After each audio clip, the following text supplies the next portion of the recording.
ஜெயிக்க முடியல அப்படின்னாக்கா அடுத்த நினைச்சு பார்க்காத விஷயம் தான் அது. அதே மாதிரி இன்றைக்கு பல விஷயங்கள்ல பல நேரங்கள்ல வந்து திருமணங்கள் நிச்சயமானது நின்று போறது.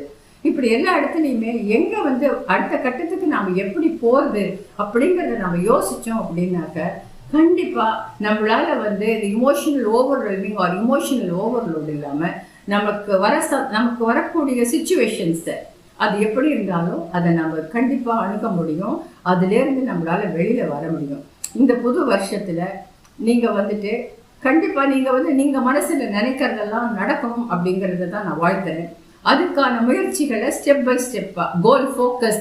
இந்த மாசம் என்ன பண்ணலாம், அதுக்கு அடுத்த மாசம் என்ன பண்ணலாம், வெயிட் குறைக்கிறதா அப்படி இல்லைன்னா எக்ஸாம் எழுதுறதா, ஐஏஎஸ் எக்ஸாம் எழுதுறதா, வெயிட் குறைக்கிறதா, ஆஃபீஸ் எக்ஸாமா, இல்லைன்னா உங்க ஹெல்த்தா, எதுவா இருந்தாலும் படிப்படியா நீங்க உங்களை கவனிச்சுனீங்கன்னு சொன்னாக்க you will be perfectly all right. நினைத்தது கண்டிப்பா